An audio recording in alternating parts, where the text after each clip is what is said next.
Halo, selamat datang dan berjumpa kembali di materi kuliah Perkembangan Teknologi Komunikasi.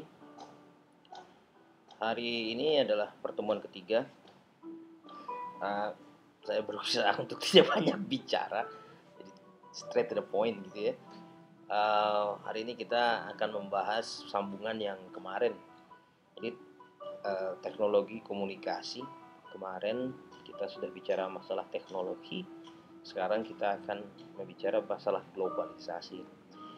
Globalisasi ini tentu adalah masalah yang sangat pelik, dari mana datangnya dan kemudian efek-efek apa yang bisa diberikan oleh globalisasi ini.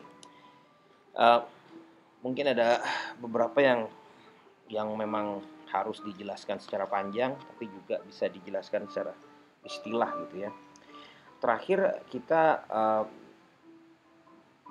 berakhir di sebuah konsep di mana manusia akhirnya memiliki kemampuan yang memanjang gitu ya, dan um, untuk dalam hal berkomunikasi mereka akhirnya bisa menjangkau ke berbagai tempat.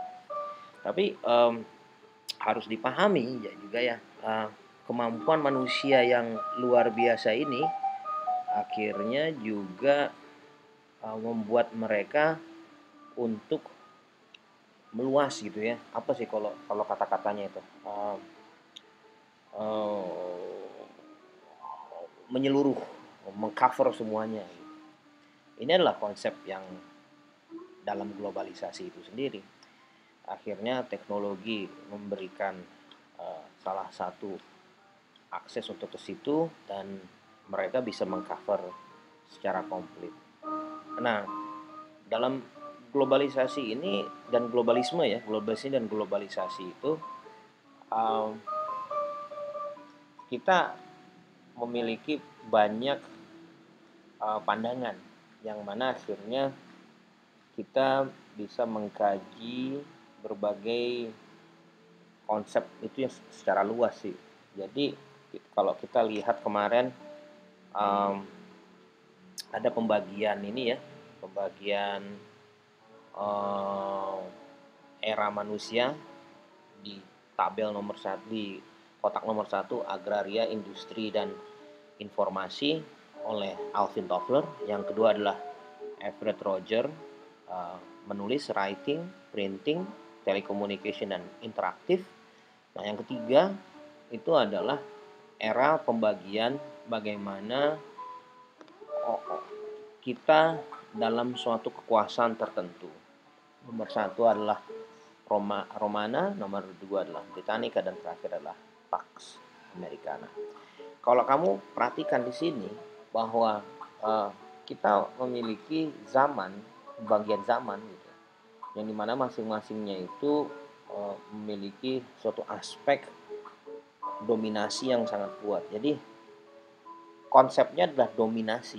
Nah, kata dominasi ini tentu adalah datang dari ranah atau bidang ilmu politik yang pertama kali itu ya di coin gitu ya, bahwa kosakata ini dalam klasifikasi teori kritis. Jadi teori kritis itu adalah bagaimana sesuatu yang sifatnya menyeluruh mengubah masyarakat untuk kemudian terjadi abnormalitas, sebutnya itu ya. Dimulai dengan keterasingan sih sebenarnya.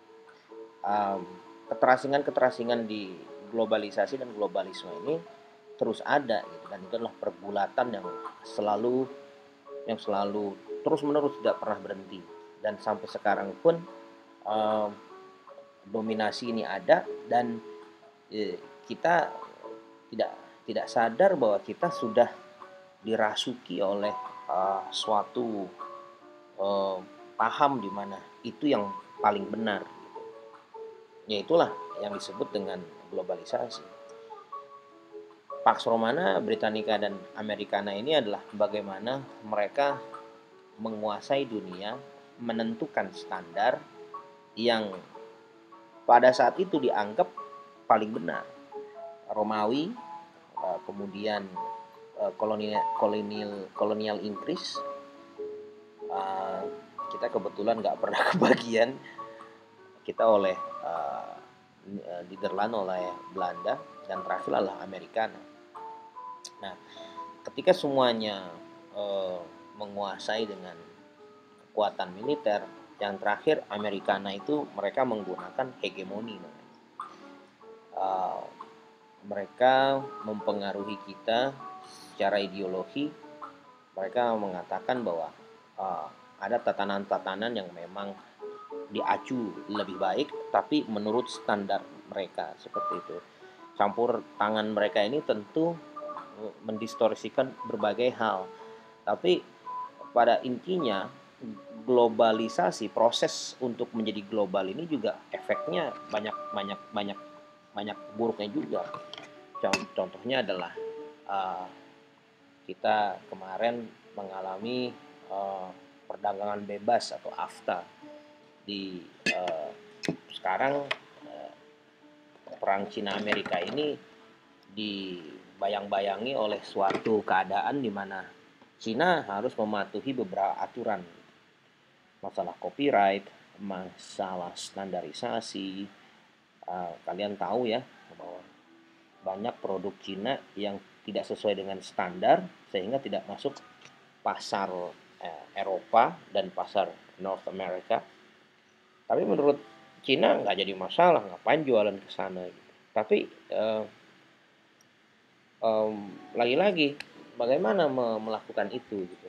Contohnya adalah Huawei, contohnya juga Xiaomi, dan masih banyak lagi handphone yang diproduksi di China tapi tidak memenuhi standar, sedangkan mereka ingin sekali melakukan ekspansi bisnis gitu. Kekuasaan ini, kalau kemarin kita melihat perkembangan melalui teknologi, ada human centered development, dan ini adalah power centered development yang berpusat pada militer, teknologi transportasi, ekspansi kekuasaan, dan kemudian pemerintahan yang status quo gitu ya. Ada peraturan. Sampai sekarang kalian harus paham bahwa Inggris adalah Raja Inggris ya. Raja Inggris adalah tuan tanah terkaya di dunia. Jadi dia mengklaim suatu daerah dan itu adalah tanah dia, makanya disebut dengan tanah persemakmuran. Nah, komunikasi dan kritik sosial ini terus berjalan. Kita kalau misalkan lihat dulu sebelum globalisme itu adalah internasionalisme, dan sebelum itu adalah mundial. Makanya Romawi dan penjajah Spanyol kurang lebih sama, tapi mereka sebenarnya mencoba untuk berkembang. Pada akhirnya perkembangan mereka itu adalah dalam bentuk penjajahan gitu. Nah, evolusi juga seperti itu gitu ya. Evolusi itu kan sebenarnya adalah penjajahan atas gen-gen yang adaptif. Contohnya misalkan kita mengalami pembesaran volume otak misalkan, dan itu terjadi di manusia. Jadi orang-orang yang volume otaknya kecil gitu tidak bisa mengikuti perkembangan zaman. Bukan artinya volume otaknya dan kemudian lebih cerdas sih, tapi volume otaknya itu ya memberikan impuls-impuls yang lebih baik gitu. Tapi sebenarnya kalau kalian lihat memang kita mengalami banyak pertambahan nilai gitu. Nah, pertambahan nilai inilah yang disebut dengan perubahan dan perkembangan. Tapi dengan demikian pun sebenarnya ada suatu perkembangan yang tidak berwujud gitu. Nah, ini yang kita harus kaji nih. Sebenarnya apa sih yang disebut dengan progresif ini gitu. Apa juga yang disebut dengan modernitas itu yang hubungannya dengan masalah kekinian.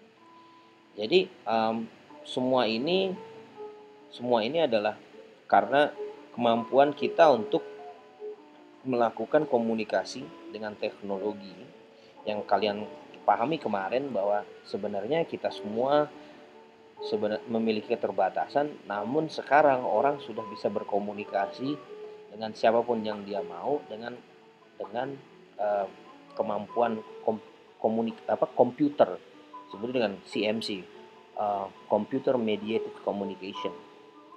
Nah, uh, kritik kritik sosial ini dilakukan oleh Hegel dan Marx, dan mereka melihat bahwa yang semua ini terjadi karena dualitas. Nah, dualitas itu terjadi silih berganti. Misalkan kalau di era apa namanya? Kalau kita lihat di ini adalah peristilahan yang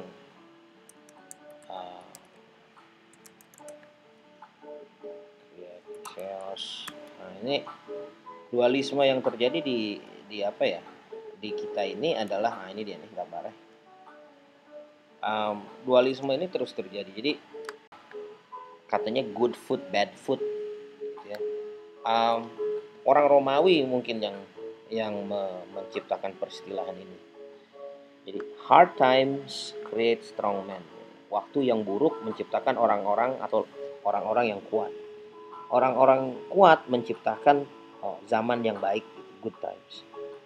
Good times create weak men, terus weak men create hard times, dan proses itu terus berjalan gitu ya.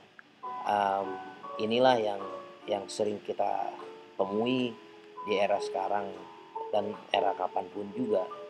Hegel melihat bahwa ini adalah konsep dualisme yang terjadi dalam sejarah, dan bagaimanapun kita tidak bisa berdiri berdiri tenang di satu tempat. Pasti akan ada situasi di mana kita akan mendapati kekuatan gitu yang sangat besar sama imbangnya dengan keadaan yang sekarang gitu. Jadi kalau kalian lihat di sini, ini adalah sesuatu yang terus terjadi gitu. Ini cowoknya Vincent Trodol gitu. Ini adalah mungkin sesuatu yang diyakini oleh orang-orang Romawi pada zaman itu memang. Pada akhirnya Romawi juga rontok gitu.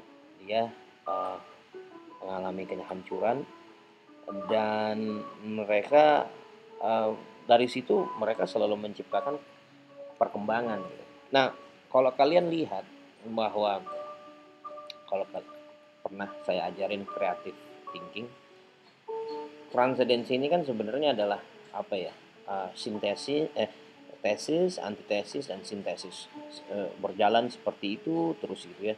Dan makanya kita menyebutnya dialektika, karena ini adalah sesuatu proses yang terus berjalan, dan hakikat nilai manusia itu adalah melalui peradaban gitu.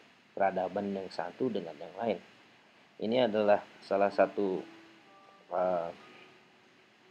lukisannya Milo Manara. Milo Manara itu adalah orang yang suka membuat lukisan erotika. Nah, ini salah satunya. Jadi Anda bisa lihat dari perkembangan di atas gitu. Perang, ribut, kekuasaan, dan itu terjadi terus menerus gitu hingga sekarang, dan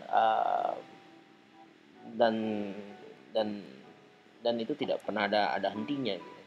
Apakah itu selesai di sekarang? Nggak juga gitu. Karena melihat bahwa ya ini ya, dialektis itu tadi, tesis, antitesis. Jadi kita sekarang memang sedang menuju transendensi. Jadi pertambahan nilai yang terjadi secara nyata atau tidak. Namun demikian, menurut Hegel dan juga Marx, tidak bisa kemudian perubahan itu terjadi secara normatif terus. Selalu pasti ada wujudnya. Kita sekarang di zaman yang mana semuanya bisa diakses dengan baik. Agak mengerikan juga gitu kalau misalkan ternyata kita harus mengalami perang dan konflik untuk hal itu. Walaupun demikian, perang yang dimaksud tidak seharus berwujud gitu, terjadi hanya di pikiran. Itulah kenapa banyaknya muncul peredaran informasi yang disengaja gitu, yang mengcounter segala hal yang sudah uh, berdiri kuat. Contohnya um, itu ya, flat earth. Kita tahu bahwa bumi itu secara ilmiah dan bisa dibuktikan dengan data-data empiris, bumi itu bulat. Tapi ada juga orang yang percaya bahwa oh ya mungkin bumi itu datar gitu. Mungkin ada suatu kekuasaan yang mencoba menutupi kebenaran sehingga menguntungkan mereka. Contohnya adalah lembaga NASA gitu, dan akhirnya bisa juga tuh yang namanya bumi itu sifatnya datar. Nah, dengan hal-hal yang sifatnya apa namanya ya, sifat-sifatnya tidak berwujud dan berwujud, kita terus mengalami perkembangan yang sebenarnya menurut mereka adalah ya perubahan itu harus harus berwujud gitu. Jadi perubahan itu harus ada bentuknya, dalam bentuk gedung-gedung yang tinggi atau apapun itu gitu bentuknya, dan itu sudah harus berlaku umum gitu, karena itulah bagaimana manusia berkembang. Jadi tidak hanya secara normatif gitu. Pada akhirnya memang kita harus mampu melihat itu. Itulah terjadi banyak eh, pergulatan di era sekarang, bahwa perubahan itu dianggap tidak nyata karena tidak terlihat. Yang mereka lihat ya kemiskinan, yang mereka lihat ya hal-hal seperti itu. Lalu mereka bertanya-tanya perubahan yang mana gitu ya. Kalau memang kita ya sebenarnya penggunaan handphone tidak jauh dari satelit sebenarnya. Tapi mereka kayak ya nggak mungkin ada ini dan sebagainya gitu ya. Selalu menantang. Gitu. Nanti kedepannya memang akan ada zaman di mana kita uh, uh, hal-hal seperti ini akan tuntas gitu ya. Orang akan bisa pergi ke angkasa dengan cepat, bisa melihat segalanya, dan akhirnya mereka bisa mengakui bahwa bumi itu bulat. Nah, komunikasi itu sebenarnya bisa merubah dunia, dan apalagi ditambah dengan teknologi yang memanjangkan kemampuannya gitu ya. Tapi dengan akselerasi yang sangat luar biasa ini juga terjadi suatu uh, percepatan yang sangat cepat gitu ya, dan kita melihat bahwa kita juga harus mampu bagaimana kita mengimbangi percepatan ini gitu. Ya bagaimana manusianya dulu gitu. uh, Kalau kemarin kita lihat bahwa ya monyet dikasih alat tidak berkembang juga. Perkembangan yang sangat luar biasa ini juga kemudian harus uh, dipupuk dengan kesadaran seperti itu ya.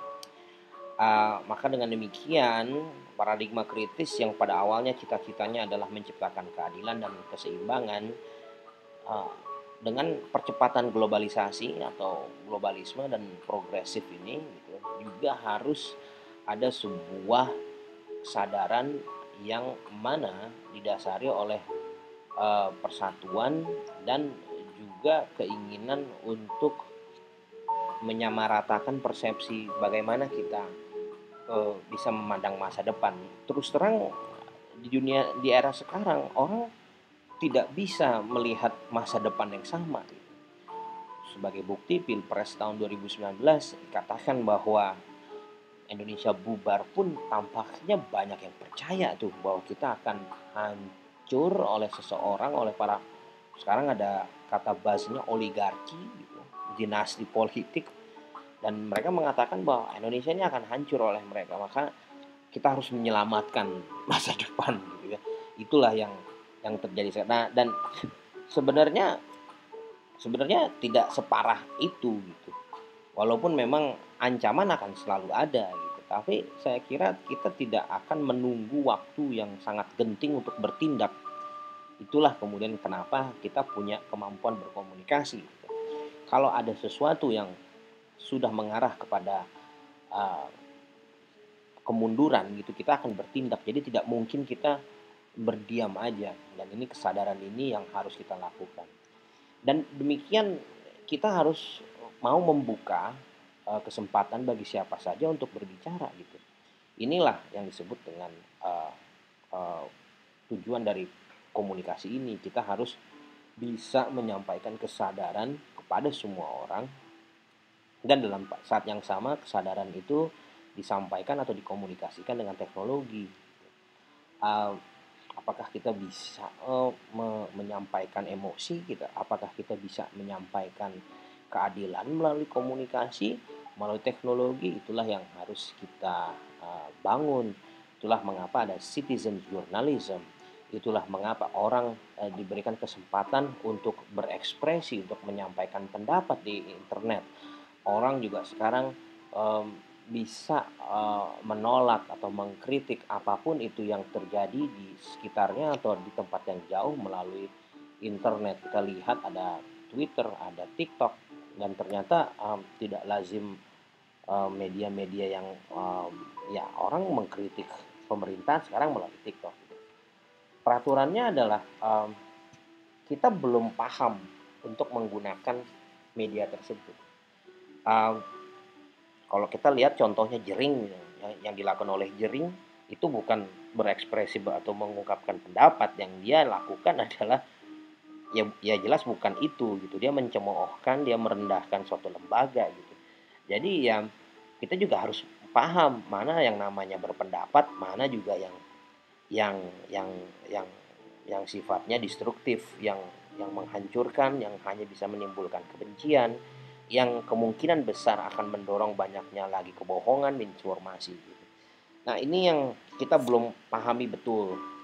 Nah, semakin kita melakukan uh, uh, komunikasi itu gitu, ada konsep yang selanjutnya akan saya jelaskan gitu ya, minggu depan, bagaimana itu bisa terjadi, bagaimana semua hal ini bisa tergabung dalam satu tempat. Inilah yang disebut dengan konvergensi gitu ya. Itu untuk bulan depan. Kalau misalkan kita membagi zaman ini menjadi tiga, antara uh, zaman agrikultur dan sekarang industri dan sekarang adalah informasi. Sebenarnya apa sih sebenarnya zaman kita sekarang ini? Kita adalah zaman post industrial, yang dimana tidak lagi mengacu kepada raw muscle power atau energi, tapi dalam informasi, yang mana orang memproduksi sesuatu yang tidak berwujud. Nah, itu kontrari terhadap kritik sosialnya. Chris Barker juga mengatakan modernisme itu adalah agrarian kepada kapitalisme, dan juga ada sekularisasi, rasionalisme, dan sebenarnya ada institusi perundang-undangan dalam bentuk pengawasan. Nah, inilah cara mereka menggambarkan keadaan sekarang. Anthony Giddens juga menggambarkan bahwa kita harus terbuka dengan berbagai transformasi, dengan intervensi.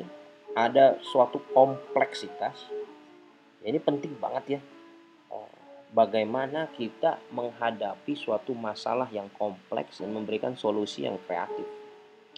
Yang di dalamnya juga caranya gimana kita harus terbuka dengan hal-hal baru. Inilah yang hal-hal baru ini yang mungkin agak kurang ditolak dengan orang-orang sekarang, orang-orang zaman dulu, orang-orang tradisional.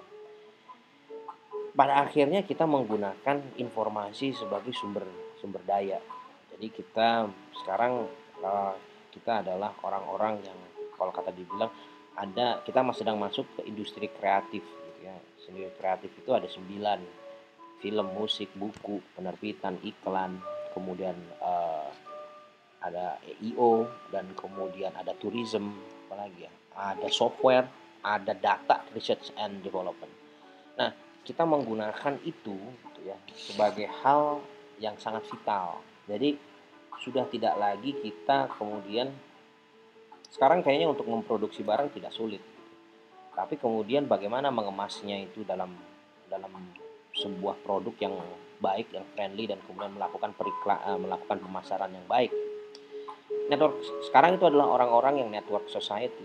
Nah, kalau kalian harus pahami, eh, nanti minggu depan kita akan banyak menghadapi eh, hal-hal yang sifatnya sangat eh, konseptual. Um, ini satu lagi ya, post industrial society, mereka bisa membuat nilai produksi secara mandiri. Gitu ya. Pada akhirnya kita sedang menyatu gitu ya, ke dalam suatu bidang yang sama seperti ya. Um, kita sekarang ini hanya catatan aja. Jadi network society ini, uh, kamu harus paham bahwa semua hal itu tidak mengacu kepada kenyataan yang adanya gitu. Sekarang adalah industri 4.0, tapi kita katanya sedang masuk dalam society 5.0 menggunakan media media 3.0. Jadi ya banyak sekali hal-hal yang dipakai untuk orang untuk mengkoin, untuk melakukan pemasaran mereka. Kita berakhir di sini ya. Jadi nanti minggu depan kita akan mulai memahami sebenarnya apa sih yang disebut dengan konvergensi. Bagaimana semua kepentingan itu bersatu dan kemudian memungkinkan semua orang untuk uh, menyatukan visi misi mereka, tapi di saat yang sama memperbesar kapasitas mereka untuk berkomunikasi sehingga terjadilah kompleksitas. Itu aja yang bisa saya sampaikan. Terima kasih atas waktunya dan sampai jumpa lagi.